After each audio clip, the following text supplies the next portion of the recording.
This is the Chapter 8 overview. So let's get started. First, I'm going to skip down here to talking about what climate change is. Okay, let's start here. Okay, so often people use the terms climate change and global warming interchangeably. However, I think it's, in the scientific community agrees, that it's more accurate really to talk about climate change, not just global warming, because it isn't just that the Earth is getting warmer. It's all of the changes that occur because the Earth is getting warmer. So changes in our weather, changes in food production, um, changes in how we are able to use the resources that we have available to us on this planet. So it's better to say climate change. And so climate change is caused by greenhouse gases. Okay? Now, we need some greenhouse gases to keep the Earth warm. Okay? Otherwise, this might be a really cold planet. Yes, we have a sun that also helps to keep us warm. However, the problem has been over the last, say, 100 years, that the problem is that humans have created more greenhouse gases in the last 100 years than we did in the first 1900 years, or the first 2000 years. So that, of course, creates a problem because what the Earth used to be able to handle when we weren't as large a population globally and we weren't burning as many fossil fuels, now it is a problem. And so there are some people who argue that climate change, global warming, they use the terms interchangeably, that it doesn't exist, that it's not real. In fact, our former president, Trump, was one of those who was a climate change denier. He argued that it was all a hoax, etc. However, the Intergovernmental Panel on Climate Change is a scientific body that's established by the United Nations. These are people who are scientists who have studied this issue in great depth. And they have definitively concluded that climate change is real. And so I think of people who are climate deniers as along the lines of people who are believers that the Earth is flat. There's even an organization called the Flat Earth Society, because there are some people apparently, even in the 21st century, who believe that the Earth is flat, that it isn't round, and that all the images we've seen of the Earth are all just doctored pictures, and that really the Earth is flat. So as my mom used to say, it takes all kinds. But if you're one of those people who doesn't really think that it's a big issue, or you don't think it exists, hopefully after you read this chapter and watch the documentary in the module regarding climate change, you will feel the need to do what you can, because we can all do something individually. You'll feel the need to do what you can to try to make some difference, however small it might be. Because remember, if we all do a little bit, then it becomes something much larger. So where do greenhouse gases come from? Well, they come from burning fossil fuel, as I said, so all of our cars and our buses, and of course they also come from animals. Most people don't realize it, but animals that are raised for market, hogs or pigs, cows in particular, these larger animals produce a lot of methane in their shit. And so that methane, if there aren't enough green things around to absorb the methane, then that methane rises into the atmosphere and it gets trapped there. And the same thing happens with carbon dioxide. And so it becomes a problem because so many people burn fossil fuel. We all want our own car. We don't want to take public transportation. We love beef and pork. I mean, bacon is apparently on everything nowadays. And so, unfortunately, we have to, as humans, figure out, and I'm talking about globally, we have to figure out how to address this issue of fossil fuel and methane that produce CO2. Well, fossil fuel, the burning of fossil fuel that produces CO2, carbon dioxide, and methane. We do know, of course, that one of the effects of climate change is increased temperature variation. And of course, what that means is that for countries that are, and these are particularly island nation states, countries that are small islands, they are experiencing increasing water levels. And so their beaches are shrinking because the water level is rising. Even here in the United States, I saw an article, I think it was in the New York Times a few weeks ago. It was in the Sunday section about the lakes, the Great Lakes, Lake Superior, Lake Huron, Lake Michigan, etc., and how these lakes, they are rising. And so that means that the beaches, for example, in Chicago are not what they used to be. And in fact, they're getting dangerously close to where people live in high rises. Okay. So, of course, the warming temperatures also mean that the sea gets warmer, which also means then that all the marine life that lives in the ocean is affected by these changes. And of course, we are affected by these temperature changes because summers have become more and more warm. In fact, in California, it used to be said the wildfire season was in the summer, and now wildfire season is year-round because of how dry vegetation is. And of course, it's also, we've got a drought going on. It's this long drought that's gone on for 5 years. And so saw a report today that our fruits and vegetables will become more expensive because farmers are having to conserve water, which means they can't grow as much of certain crops. So you may have to pay more for your fruits and vegetables. And in some parts of the world, it's just getting so hot, hotter than they normally would have had, 5, 10 decades ago, years ago. And in many of these areas, particularly India, where it gets very hot and humid, people don't have access to air conditioning. There are many, many poor people. There are over 1 billion people in India, and many of them do not have an air-conditioned home or an air-conditioned workplace. And so, people die from heat stroke, from heat exhaustion, etc. It isn't a laughing matter, to be honest with you. Tokyo right now is having extreme temperatures and humidity. I've been seeing reports on the news that at the Olympics, the 2021 Olympics that were supposed to be held last year, that some athletes have had to forfeit their competitions, because they are suffering from heat stroke, because they're suffering from heat exhaustion. And these are athletes who've been training and training and training, and to have to drop out because it's just so damned hot, it seems, very unfair. In fact, I saw in the news that in 1964, the Tokyo Olympics were actually held in October, because even back then, Tokyo got hot and humid. So imagine how hot and humid it is now. Now, I want to go back to what are some of the things that contribute to the environmental problems that we're facing now. I want you to consider how much we rely on the natural resources around us. We rely on water.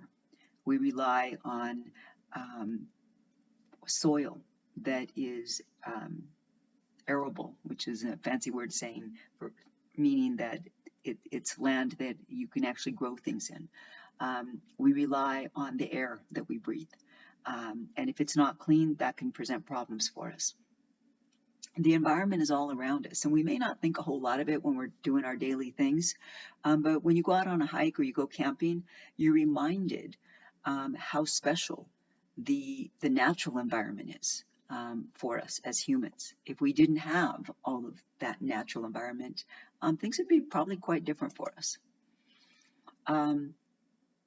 Of course, we tend to forget that because we're all spending more time, we spend most of our time in cities or in suburbs, where maybe we're not as aware of the natural environment around us.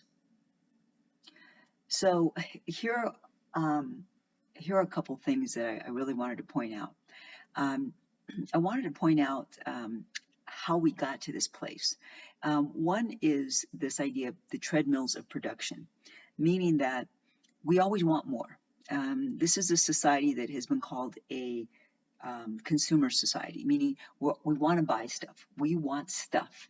And fortunately for us, maybe not so fortunate for the climate, fortunately for us, suppliers step in and produce all kinds of items for us to purchase. Some of them are seemingly on the silly side, like Chia Pets. I don't know if you guys know what those are, or those fidget spinner things, which were popular about, 5 years ago, maybe for 3 months, and then, maybe now you have a drawer of a couple fidget spinners because they were cool at the time, but now you don't really use them. It's all of those little things, all the little trinkets that we buy at Target or at Walmart, etc. Things that we don't really need. They're made out of plastic very often, which is not great for the climate. And then we discard them. We discard them after a few months. Or maybe we just keep them in a big drawer and we just have to get more and more drawers. That continual production means that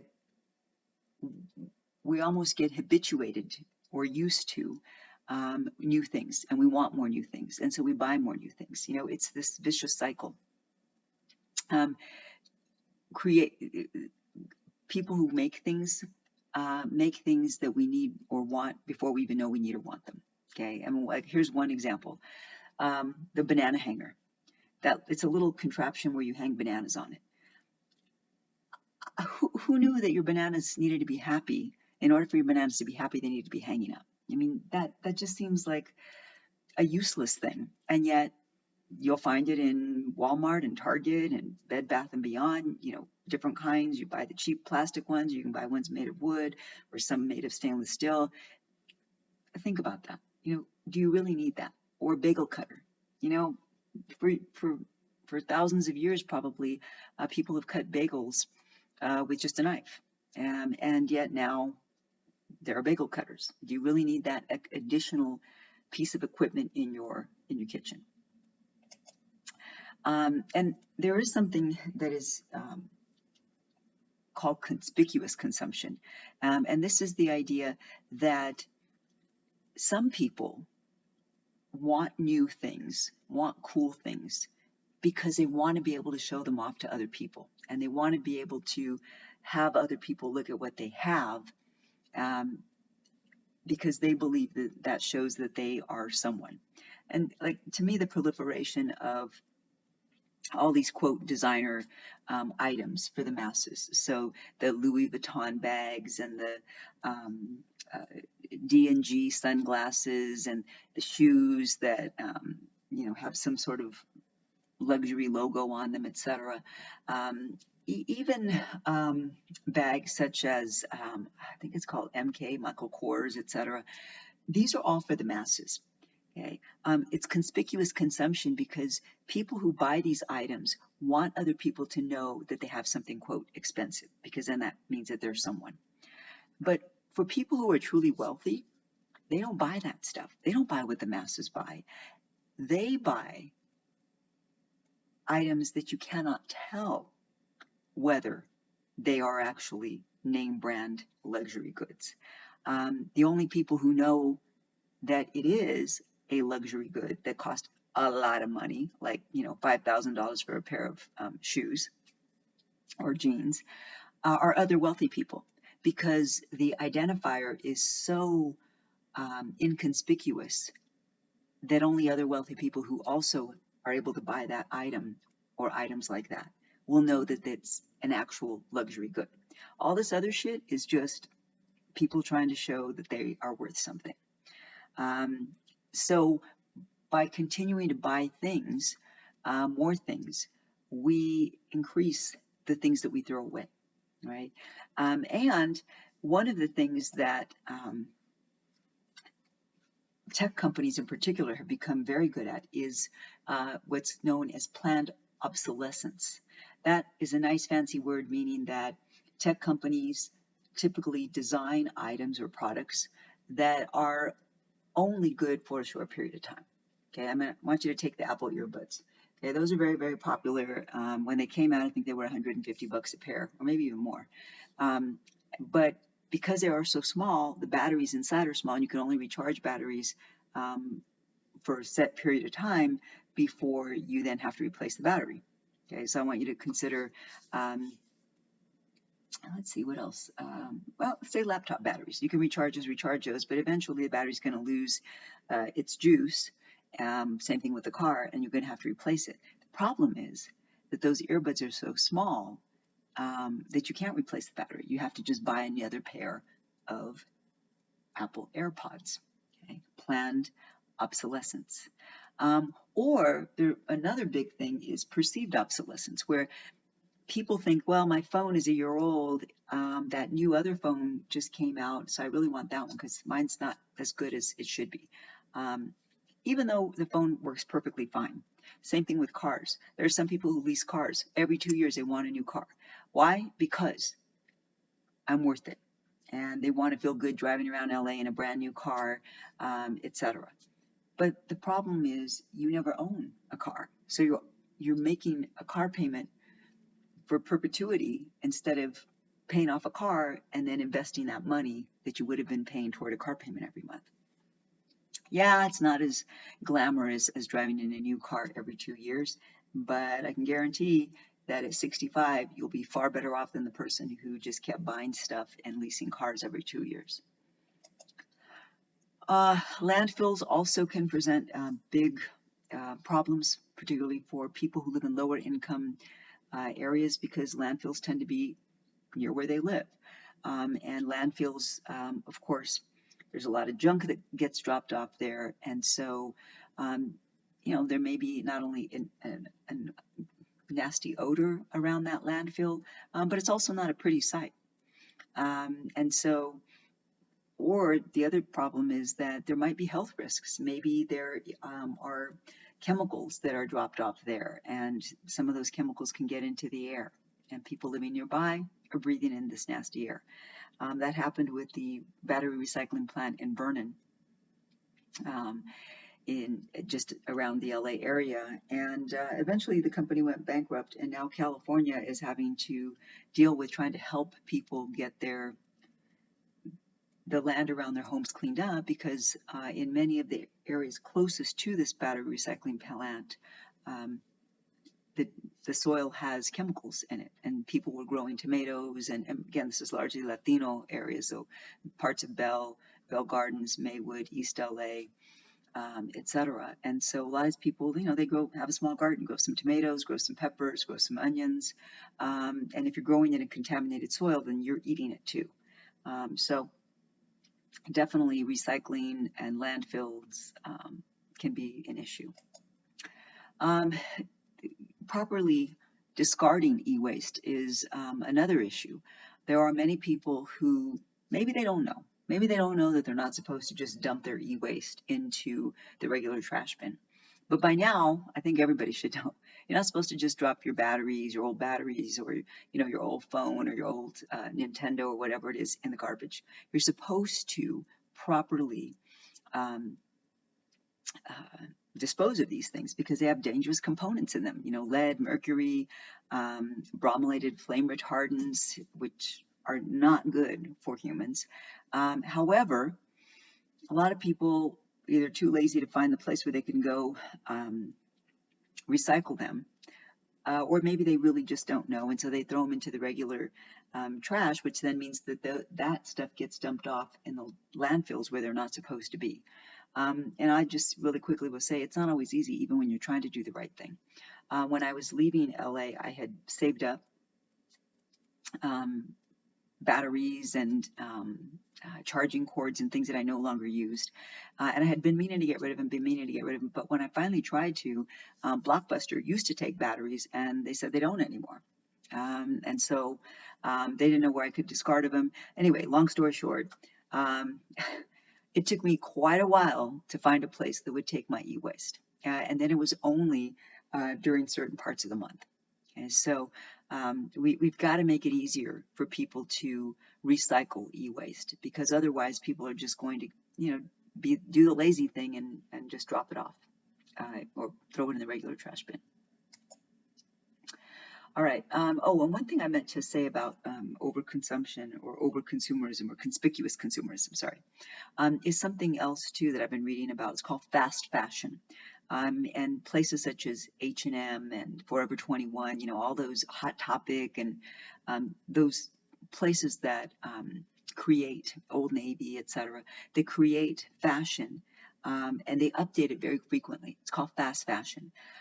When I was younger, people really only got clothes 4 times a year. And if you were poor like us, we only got them once at the beginning of the year. You didn't get that many items. You just got a few. You just had to keep, washing them and rotating them.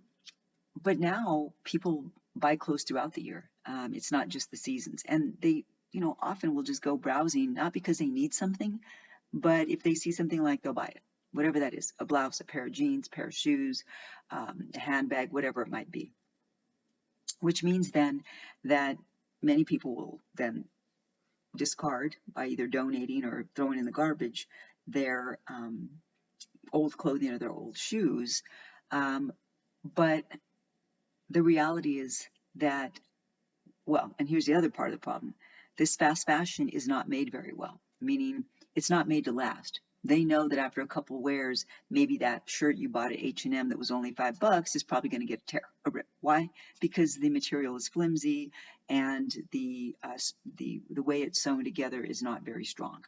And so one thing that you could think about doing if you're somebody who really likes to have new stuff all the time, et cetera, is trying to at least upcycle your products or to donate your products. There are a lot of people out there who'd be really happy with some phone. Maybe not the latest, greatest phone, but they'd be happy with a phone. I donate my used electronics, my old, phones after I've upgraded, or a laptop after I've upgraded, to after I, of course, wipe everything clean on the hard drive. I donate them. I donate them to organizations that, in the case of phones, give them to people who are living in poverty, or in the case of my laptops or tablets, to organizations that will give them to schools to enable kids who don't have a computer at home be able to use one. So there are some things we can do. I do want to lastly touch on environmental racism or environmental injustice.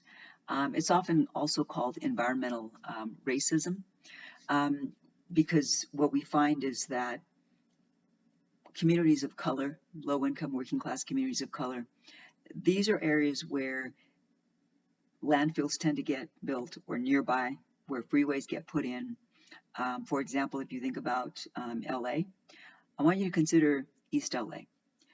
In the East LA area, there are, I think, 4 or 5 freeways that go through there.